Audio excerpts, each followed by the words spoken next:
Like my man Junior. For real? Somebody called me Junior too. When I pulled up, I thought you was Junior. I got put in my face. Stop right here for me. Go on and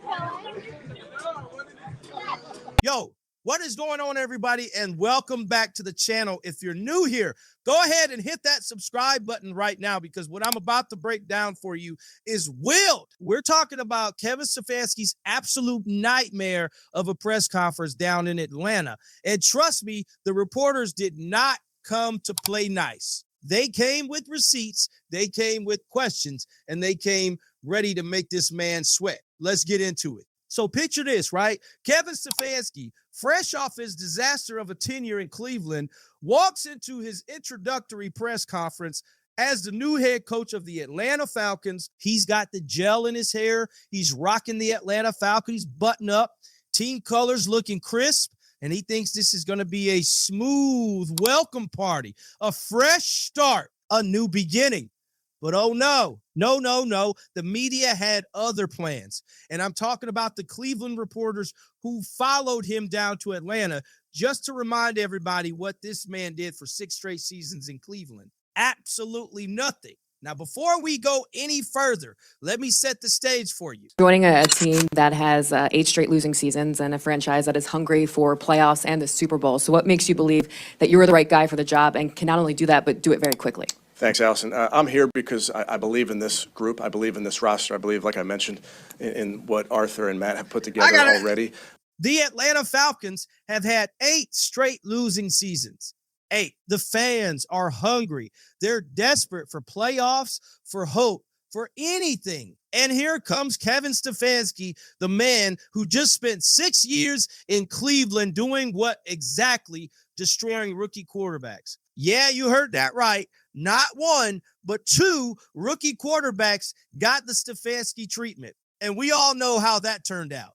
So when he walks into that press room, you already know the energy was different. The very first question out the gate was brutal. And I mean brutal. A reporter stands up and says, quote, "You're joining a team that has 8 straight losing seasons and a franchise that is hungry for playoffs and the Super Bowl." So much has been made of your time in Cleveland with your relationship with the quarterbacks that you've had. Obviously, you're going to be charged with developing a young quarterback here in Atlanta. How do you go about making sure that Michael Penix and his success here are long-term? Player development I'm a maniac about it. I'm just crazy about development of our players. We want to be a very intentional group when it comes to developing players. Obviously, the quarterback position's at the forefront of that. So what makes you believe that you're the right guy for the job and can not only do that, but do it very quickly? Now, listen, this is where Stefanski should have had a killer answer ready. Something inspiring, something that shows he learned from his mistakes. But what does he say? He gives this generic, I believe in this group, I believe in this roster, I believe in what Arthur and Matt have put together type of answer. Bro, the room was not buying it.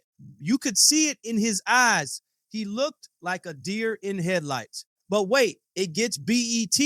Another reporter comes in with the real heat. They ask him, so much has been made of your time in Cleveland with your relationship with the quarterbacks you've had.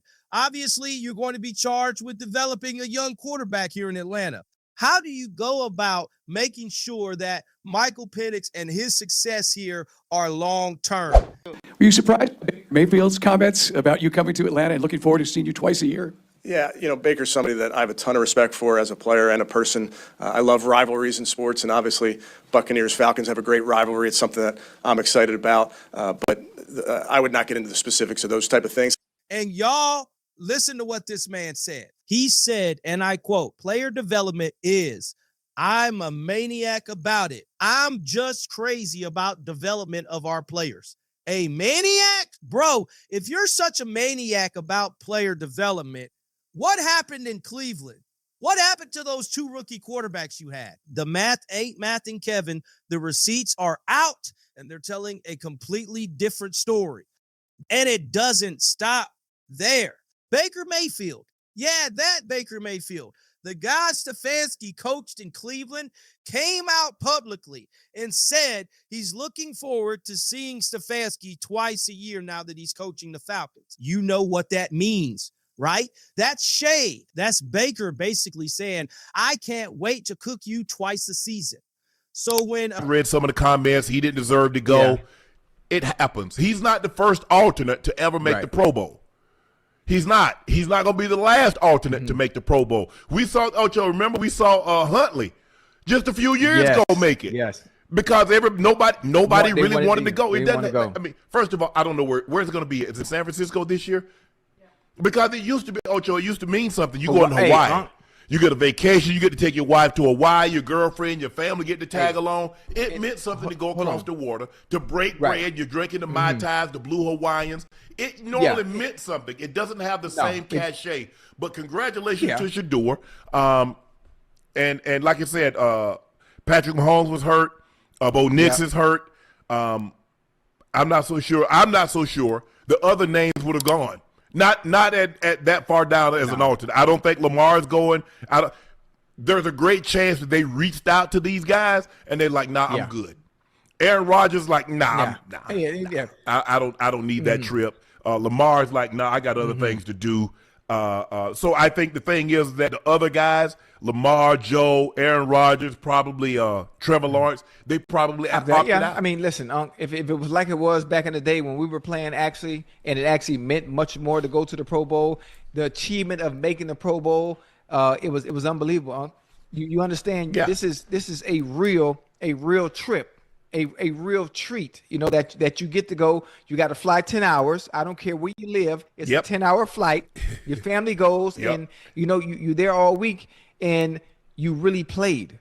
There was no bull jive. There wasn't no shucking and jiving. You enjoy those first 3 quarters, and when you get to that 4th quarter, it's time to tighten up, and we got to play ball. It's time to turn up, and we playing ball. So no matter what you think, Shedeur Sanders, whether he makes another one or not, when it's all said and done, he'll be a one-time Pro Bowl player. So how he got there is unimportant. Nobody's going to remember 5 years, 10 years, 15, 20, 30 years from now that he was an alternate and got selected to the Pro Bowl. But I love the fact that after, I was very fortunate to win a couple of Super Bowls and was a Pro Bowl player at that time and got an opportunity to go over and receive my congratulations and receive that, Darryl Green and a lot of Ray Browns and the guys like, hey, man, sign this champ. And you got an opportunity to put those Roman numerals up there. It meant something. It really did. And I wish the NFL would go back to that and let these guys that make that made the Pro Bowl, that are in the Super Bowl, they get an opportunity to go because they get an opportunity to go fraternize and see some of the guys. A lot of the guys you only see in passing, Ocho. You play against them, and that's it. But you get an opportunity to meet people's family. You take people pictures with people's wives and kids and their father-in-laws and things of that nature. So it's a huge honor. But congratulations, Shedeur. Look, no matter what, people are going to be upset about it. He didn't deserve to go. But they had to have somebody else, and it seems like these other guys weren't interested in it. So, I mean, what do you want them to do? Just send 2 guys? A reporter asked Stefanski about Baker's comments. You could literally see the fear in this man's face. He tried to play it cool, talking about how he has a ton of respect for Baker as a player and a person and how he loves rivalries in sports. But come on now. We all heard the nervousness in his voice. He knows Baker is coming for him. Tampa Bay versus Atlanta just became personal.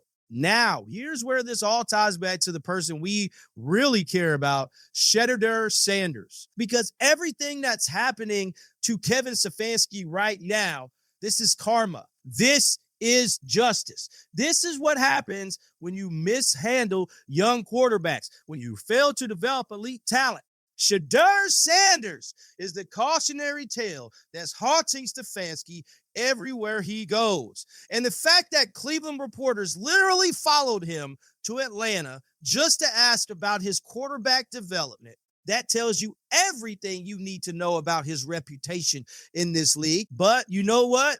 While Stefanski is out here getting cooked in press conferences, Shedeur is thriving. And I want to talk about this for a second because it's important. Shedeur Sanders just made the Pro Bowl. Now, he was an alternate, But let me tell you something. Shannon Sharpe said it best on Nightcap. He said, Shedeur's not the first alternate to make the Pro Bowl, and he won't be the last. No matter what you think, when it's all said and done, he'll be a one-time Pro Bowl player. How he got there is unimportant. Nobody's going to remember 5 years, 10 years, 15 years from now that he was an alternate. And you know what? Shannon is absolutely right. The Pro Bowl doesn't have the same prestige it used to have when guys were flying out to Hawaii for a whole week, bringing their families, making memories. Now it's just another event. But that doesn't take away from Shedeur's achievement. The man showed grace, showed gratitude, thanked the fans first, and handled it like a true professional. That's the difference between a quarterback who's going to make it in this league and one who's going to struggle. It's the character. It's the mindset. And Shedeur's got it. Meanwhile, Stefanski is down in Atlanta trying to convince everybody that he's changed, that he's learned from his mistakes, that this time it's going to be different. But here's the thing. You can't run from your past. Those questions he got hit with today, that's just day one. Wait until the season starts. Wait until the Falcons drop their first few games. Wait until Michael Penix struggles and the fans start asking, is this Cleveland all over again? The pressure is real, and I don't know if Stefanski is ready for it. Oh, and quick bonus news for y'all. Grant Udinski has officially been ruled out of any head coaching searches. He's staying in Jacksonville as offensive coordinator. They paid that man a bag, and he said, yeah, I'm good right here. Smart move, honestly, because head coaching positions are getting scary out here if Stefanski's press conference is any indication of what's to come. So here's what I want to know from y'all down in the comments. Do you think Kevin Stefanski can turn it around in Atlanta, or is this Cleveland 2.0? Do you think he deserves all this heat, or should the media give him a chance? And what about Shedeur? Are you excited to see what he does next season? Drop your thoughts below because I read every single comment and I love hearing from y'all. If you made it this far, you already know what to do. Smash that like button. Hit subscribe if you haven't already, and turn on those post notifications so you never miss when I drop these breaking news videos. I've got so much more content coming your way, and trust me, you don't want to miss what's next. Until then, keep it locked, stay blessed, and I'll catch you in the next one. Peace.